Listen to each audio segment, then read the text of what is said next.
e o efeito estufa. Hoje nós vamos falar sobre tempo atmosférico, clima, e nós vamos falar um pouquinho sobre os fatores que vão influenciar o clima.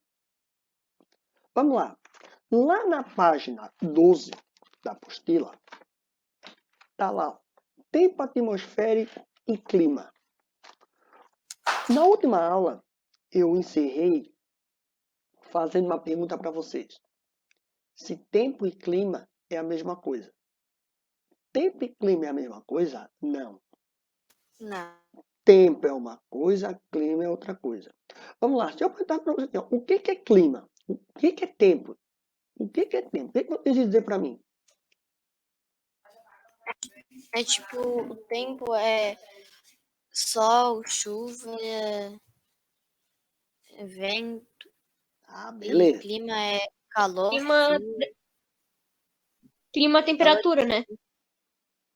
Ó, pessoal, quando nós falamos isso, sempre dá um conflito de conceitos. Tomem cuidado. Quando a gente fala clima, quando nós falamos tempo, nós estamos falando um vai completar o outro. Porém, o tempo é o que está acontecendo agora. Tempo é o que está acontecendo agora. Exemplo. Agora, nós temos um dia ensolarado e com temperatura de 16 graus. É o que está acontecendo agora, esse é o tempo. E o tempo, ele é momentâneo. Por que o tempo é momentâneo? Porque o que acontece lá na atmosfera terrestre, por isso que o professor falou que a atmosfera terrestre ela é muito dinâmica. Isso, Cássio. A atmosfera terrestre ela é muito dinâmica. Isso vai fazer o quê? Vai fazer com que o tempo ele mude constantemente. Às vezes, o tempo vai estar ensolarado, mas em questão de minutos, o tempo já fecha e pode começar a chover. Por quê? Porque a atmosfera terrestre ela é muito dinâmica. A atmosfera terrestre ela vai sofrer influência dos ventos, da radiação solar. Então, é muito dinâmica. Já o clima é a sucessão do tempo. Exemplo, hoje está chovendo. Estou falando de tempo. Hoje está chovendo, é tempo. Mas se eu falar para vocês assim, ó, todo verão é chuvoso em São Paulo. Eu estou falando de tempo ou estou falando do clima? Do clima. Do clima. Porque todo verão em São Paulo é chuvoso, todo verão chove lá. Então nós estamos falando do clima, porque a clima é a sucessão do tempo. Já o tempo é o que está acontecendo agora. Vamos lá. Esse exemplo eu gosto de dar porque todo mundo vai entender. O jornal, os jornais onde vocês vê a meteorologia, vai o homem ou a mulher lá dar a previsão do quê? Ela dá a previsão do tempo ou do clima? Previsão do tempo. Previsão do tempo. É o que Do vai, tempo. isso é o que vai acontecer na atmosfera em um determinado período. Normalmente esse período que eles dão é de 24 horas a 12 horas.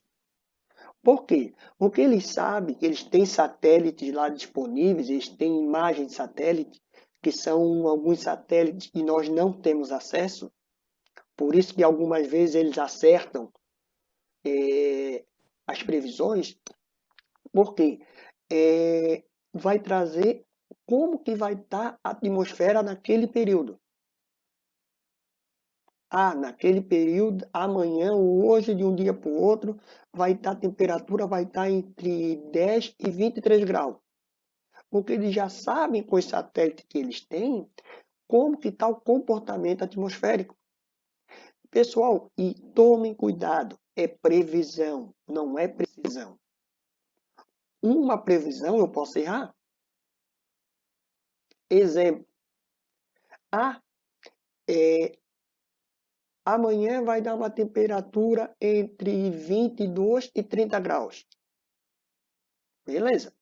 O que é que pode acontecer? Pode acontecer que daqui a pouco nós vamos falar sobre as chamadas massas de ar, e essas massas de ar, que são ventos, podem trazer umidade. Aí, a temperatura que poderia ser de 22 a 30, eles não contavam com essa massa de ar que está chegando. A temperatura pode cair. Aí pode ser uma temperatura entre 15 e 20 graus.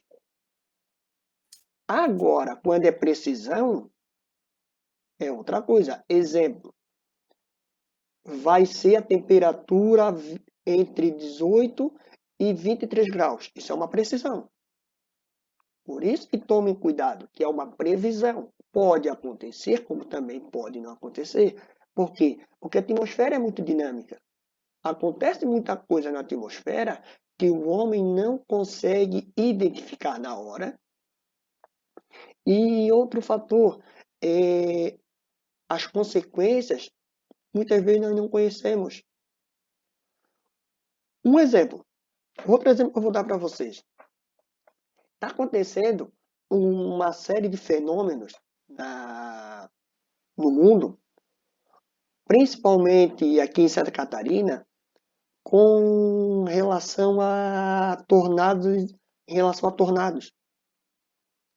Santa Catarina virou um corredor que, que faz com que o ar quente e o ar frio eles se encontrem e começam a ocasionar esses fenômenos. Mas isso acontece tudo na atmosfera. E como que nós não conseguimos saber que isso vai acontecer? Porque a atmosfera é dinâmica. A atmosfera, ela é dinâmica e ela faz muitas vezes com que esses fenômenos o homem não consiga o quê? Identificar. Ou quando o homem já começa a identificar, já está muito próximo de acontecer uma tragédia, como está acontecendo nos últimos dias. Os tornados, que tem uma consequência muito grande para a população. Vamos lá, continuando. Vocês já ouviram falar do El Ninho e da Laninha? Eu não. Não? Então vamos lá. É o ninho? Já. Ou o menino ou a menina, em espanhol. O que aconteceu, pessoal? A partir da década de 90, os cientistas começaram a notar que estava acontecendo algumas mudanças no planeta, principalmente em relação a fenômenos atmosféricos, devido a quê? Mudanças climáticas. E eles descobriram que uma das causas dessas mudanças climáticas, que é o aquecimento da Terra, e isso iria ocasionar algumas consequências para os seres humanos. O El Niño nada mais é do que o aquecimento das águas do Oceano Pacífico. O Oceano Pacífico, quando ele recebe uma quantidade X de radiação solar, a água do Oceano Pacífico ela vai se aquecer e ela se aquecendo vai ter uma mudança na atmosfera. Essa mudança na atmosfera vai ocasionar um período chuvoso. E esse período chuvoso vai se espalhar por quase todo o mundo. Já a laninha é o período de seca, onde vamos ter um período onde vai chover pouco, o nível de chuva, de água nos reservatórios vai diminuir. Por quê? Porque tudo isso é ocasionado por fatores atmosféricos. E esses fatores atmosféricos vão dar a consequência para os seres humanos. Professor, então o Laninho vai ser o aquecimento das águas. Isso. Vai ser o aquecimento das águas do Oceano Pacífico e vai trazer uma série de problemas para os seres humanos. E a Laninha vai ser o resfriamento. E lembrando que nós não moramos no planeta sozinho. Muitas vezes as consequências que vão ocasionar em uma região do planeta vai ter consequências em outras. Por isso que o homem está tão, nos últimos tempos, nas últimas décadas, preocupado com essas mudanças climáticas. Porque essas mudanças climáticas estão alterando as estações do ano e estão alterando a maneira de como o homem vê a natureza. Então, isso que é importante. E junto com todos esses fatores aqui, nós temos lá na página 14 um climograma. Vocês sabem o que é climograma? É um gráfico do clima? Quase. Só o climograma é um gráfico onde ele vai dizer para nós a precipitação, que é a chuva, e a temperatura média de um período. Exemplo, lá na página 14, nós temos duas cidades. O climograma é aquela barrinha azul e aquela curvinha vermelha que vai dizer para nós a temperatura. E vai dizer para nós assim, ó, durante o ano. Exemplo, eu quero saber o mês de janeiro. Qual é a chuva média para o mês de janeiro e qual é a temperatura média? Eu vou lá no climograma e olho. Em janeiro chove bem pouquinho. E a temperatura? A temperatura é baixa. Nessa cidade. Já em julho, agosto, setembro é os meses que mais chove. E a temperatura é alta. O climograma vai trazer para mim a média de chuva e a média da temperatura. Porque isso é em um período. Pode um ano, com essas mudanças climáticas que estão acontecendo, a temperatura oscilar? Pode. Pode o nível de chuva aumentar ou diminuir? Pode.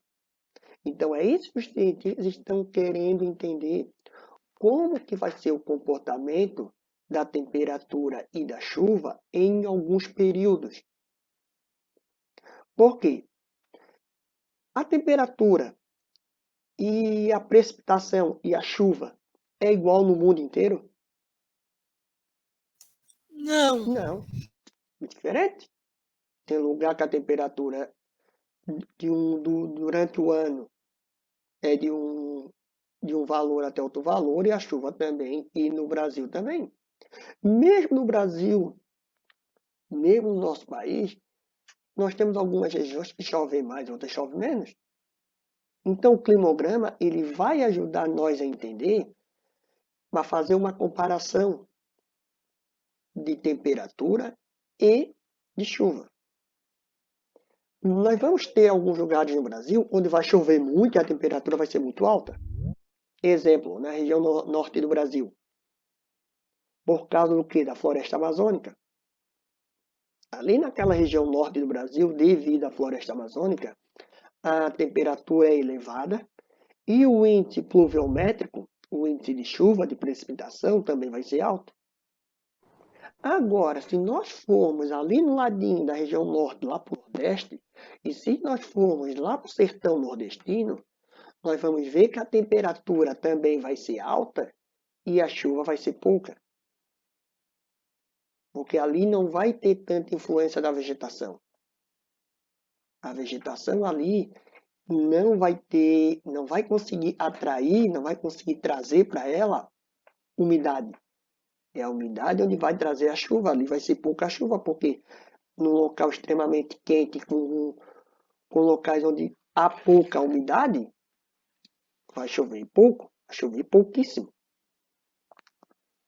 E lá na página 15, nós temos alguns fatores que vão influenciar o clima. Pessoal, quando a gente fala de fatores que vão influenciar o clima, eu estou falando que vai ser alguns aspectos, alguns elementos que vão influenciar. Exemplo, latitude e altitude. Altitude. A altitude vai dizer para nós que quanto mais alto, a temperatura não vai ser tão alta. A temperatura vai ser mais amena. A temperatura não vai ser tão quente. Outro fator é a maritimidade e continentalidade. Está lá na página 16. As regiões próximas ao mar, elas vão sofrer influência dos ventos. E essa influência dos ventos vai fazer com que essas áreas vão ser mais o quê? Mais amena. Porque o vento vai trazer para ela a umidade necessária para que a temperatura fique mais amena. Agora, a continentalidade, aquelas regiões onde ficam no interior dos continentes, vão ter consequências, porque vão ser mais quentes. Então, no litoral, na borda do litoral, a umidade trazida do mar vai deixar aquela área com uma temperatura mais amena. Já no interior, a temperatura vai ser mais alta. E, para fechar, as chamadas massas de ar. O que são massas de ar? Que nós temos lá na página 16, aqueles 5 tipos de massa de ar. Essas massas de ar vão trazer muitas vezes a umidade e muitas vezes a seca.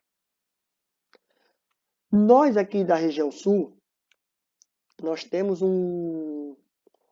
uma massa de ar. Essa massa de ar que despencou a temperatura dessa semana no Brasil, que é a massa polar atlântica. Ela sai lá da Antártida e chega no continente, chega na América do Sul, e ela começa a jogar a sua influência aqui no continente. Aí onde vai acontecer o quê? Onde vai acontecer as temperaturas começam a baixar. A temperatura fica bem baixinha.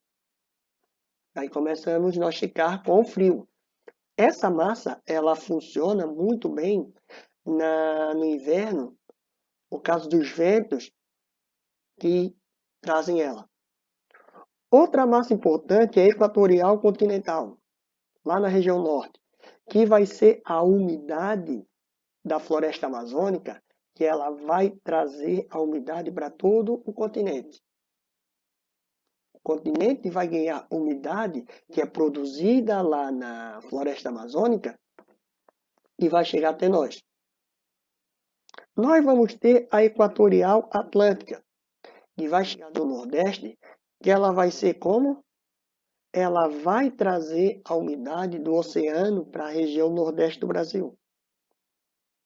Aí aquela regiãozinha do nordeste do Brasil e também lá no norte do Brasil vai ter influência dessas massas de ar.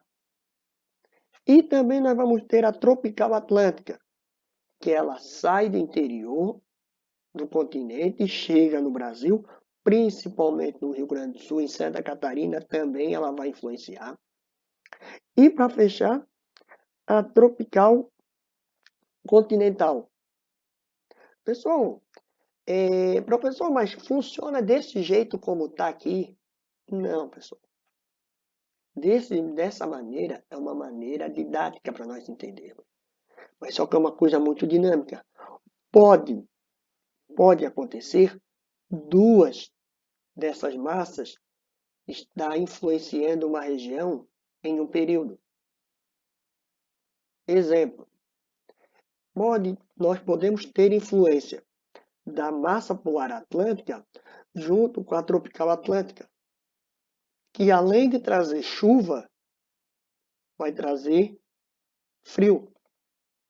Uma vai trazer o frio, que é a Atlântica, que é a polar, e a Atlântica vai trazer chuva. Então, esses dois tipos, aonde vamos ter a característica da neve, que é uma reportagem lá da página 13, que nós vamos ler junto, que eu quero que todos prestem atenção, que o porquê que algumas regiões cai neve e outras não. E nós vamos entender também como que essas pessoas falam nessa região. Pessoal, até aqui, alguma dúvida? Não. Não? Posso ler o texto? Por mim, pode. Pode. Tá. Alguém quer ler o texto? Posso ler, professor? Pode. É ali em latitude e altitude, né? Não. Lá na Eu página... saiba mais? Isso, saiba mais. Lá na página 13, o saiba mais. Que o título é assim, ó. Para entender mudanças climáticas, é crucial não misturar tempo e clima. Que aqui vai falar um pouquinho sobre tempo e clima. Ah, tá. Tá bom? Tá. Tá bem. Obrigada. Tá bom. Não. Então vamos. Quem quer começar? Eu leio. Pode ser eu? Pode ser tu, então. Então tu lê o primeiro parágrafo. Tá. Para entender mudança climática, é crucial não misturar tempo e clima. Todo santo inverno é a mesma história. O sujeito precisa de 2 ou mais cobertores para se aquecer durante as noites paulistanas, ou então tem a felicidade de passar o final de semana na Serra Catarinense e vai postar nas redes sociais. Olha só que frio. Cadê o aquecimento global? KKKK. Escreve ele na legenda da selfie. Quem tirou ao lado do boneco de neve em São Joaquim, Santa Catarina. Beleza. Próximo, alguém quer ler? Eu quero. Não, pode ler. Trata-se da eterna confusão entre tempo e clima, gentil leitor. Não caia nessa. Tempo são 2 padrões de sol, chuva, frio, calor, etc., de curto prazo, em geral na escala de dias ou de algumas 2 semanas. São coisas mais instáveis e sensíveis a pequenas variações atmosféricas e oceânicas, o que explica o porquê das pessoas às vezes se confundirem tanto com a previsão do tempo, não do clima, note bem. Errada nos jornais e na TV. Não que os erros sejam tão comuns assim. Hoje em dia, a taxa de acerto é bem aceitável, na faixa dos 80%. Isso. Alguém quer ler o terceiro? Posso ler? Pode. Já clima, como você deve ter adivinhado, tem a ver com escala de tempo mais longas e com aspectos muito mais fundamentais do lugar que a Terra ocupa no sistema solar. É o clima que dita que o verão será seguido pelo outono e o inverno, pela primavera. Daí o absurdo de se questionar a realidade das mudanças climáticas só com base no fato de que, veja que impressionante, anda fazendo frio no inverno e calor no verão. Isso. Mais alguém quer continuar? Então eu vou ler. Ocorre que ambas as coisas dependem de um fenômeno muito básico e difícil de alterar, a inclinação do eixo de rotação da Terra, responsável pelo fato de que, em dezembro, os habitantes do hemisfério sul estão expostos de forma mais direta à luz do Sol do que do hemisfério norte, o que explica, portanto, a chegada do verão aqui no hemisfério do inverno nos Estados Unidos. A humanidade tem alterado a Terra de trocentas maneiras nas últimas décadas, mas a gente ainda não descobriu como bagunçar o eixo de rotação do planeta, o que significa que invernos e verões continuarão ocorrendo como de costume. E, é lógico, existem diversas outras variáveis de médio e longo prazo que bagunçam as nossas expectativas climáticas normais. Temos o El Niño, um aquecimento anormal de parte das águas do Oceano Pacífico, e outros fenômenos cíclicos que, na escala de anos, afetam a temperatura e o regime de chuvas. Temos variações mais sutis na energia que vem do Sol, na poeira que os vulcões lançam na atmosfera de vez em quando, a lista não acaba. Todos esses fatores são levados em conta por quem tenta entender o que está acontecendo com o clima hoje e o que pode acontecer no futuro. Eles não são suficientes para explicar a tendência de aumento das temperaturas globais ao longo do último século e deste. A única coisa que explica essa tendência de modo coerente é, você adivinhou, o gás carbônico emitido pela ação humana. Então, nesse texto, nós temos para entender como que está essa variação climática. Porque até um tempo atrás, todo mundo achava que quando chegasse a temperatura, chegasse a 0 grau, iria cair neve. Todo mundo achava isso. Pessoal, mas para cair neve não basta somente a temperatura estar baixa. É preciso ter umidade na atmosfera. Ou seja, é preciso ter algumas nuvens carregadas com água, com chuva. Porque aí os flocos de neve, a água, ela vai congelar e vai cair a neve.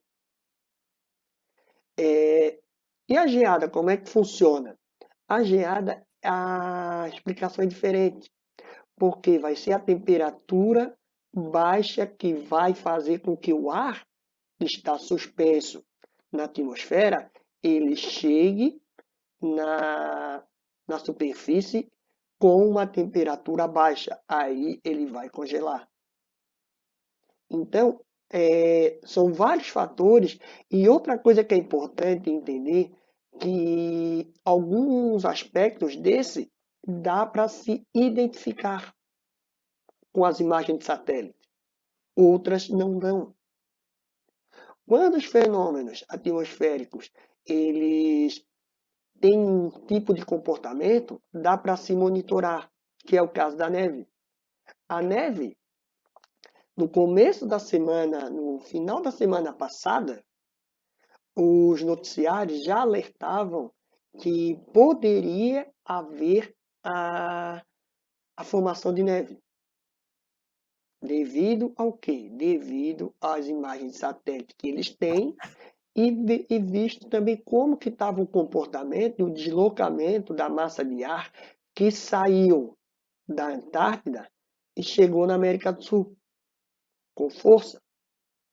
Agora, alguns fenômenos pontuais, como furacões, que são fatores também atmosféricos, diferença de pressão, eles não conseguem, porque os furacões eles se formam muito rapidamente. A diferença de pressão que há entre essas duas massas de ar faz com que ocasione os furacões. Mas voltando para o tempo. Quem nunca aconteceu isso? Um dia bonito, vocês se arrumam todos, vão dormir cedo, que amanhã vai todo mundo para a praia. Aí vocês vão dormir cedo, não usam a internet, não usam o celular, não usam a internet e vão dormir cedo.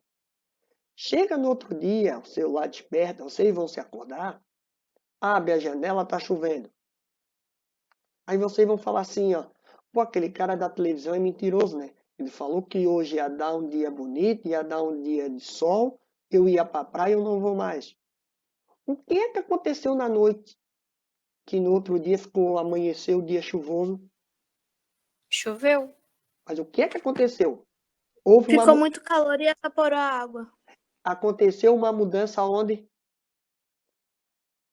No tempo. Clima. Na atmosfera. Na atmosfera. Aconteceu alguma mudança na atmosfera que a previsão do tempo do dia anterior não tinha notado. Então, por isso que é uma previsão, não é uma precisão. Por quê? Porque a atmosfera ela é dinâmica. Agora nós podemos pegar uma imagem de satélite e ver como está o comportamento. Agora, se nós formos meio-dia, a atmosfera vai ter outro comportamento. Final da tarde, a atmosfera vai ter outro comportamento. Então, claro que hoje em dia eles têm satélites, eles conseguem observar, como disse aqui na reportagem, 80% de acerto. 80% é alto? É alto, mas mesmo assim, às vezes acontece um erro. Por que acontece um erro? Por causa da mudança da atmosfera. E essa atmosfera que vai sofrer influência com a latitude e a altitude, que vai sofrer influência da maritimidade, da continentalidade e de massas de ar. 80% para dar certo, beleza? É alto? É. Mas não é 100%. É uma previsão, não é uma precisão. Se fosse uma precisão, era diferente. Mas é uma previsão. No começo dos anos 2000, que começaram a colocar essas previsões de tempo nos telejornais, foi muito comum erros. Dizia que ia dar sol e chovia. Por quê? Porque os satélites que eles estavam utilizando não tinham imagens, não tinham informações precisas. Hoje em dia, os satélites que eles utilizam, principalmente na televisão, são informações muito precisas. E muitas vezes nós mesmos podemos monitorar pelos nossos smartphones. Os nossos smartphones têm a temperatura, tem a média, mais ou menos, o comportamento atmosférico durante o dia. Mas não quer dizer que aquele comportamento ele vai ser igual ao que está ali no smartphone. Ele pode ocorrer alguma mudança. Pode ocorrer? Pode. Pode acontecer uma influência de uma massa de ar. Pode soprar ventos do oceano para o continente. Pode começar a soprar ventos do continente para o oceano. Então, há várias variáveis que podem modificar essa atmosfera. Porque se ela não fosse dinâmica, se ela fosse estática, amanhã a temperatura vai ser de tal até tal. Acabou-se. Só que nós temos essas mudanças. E essas mudanças, ainda bem que o ser humano não consegue interferir diretamente nesses comportamentos da atmosfera. Porque senão ele com certeza mexeria e traria alguma consequência negativa a esses fenômenos atmosféricos.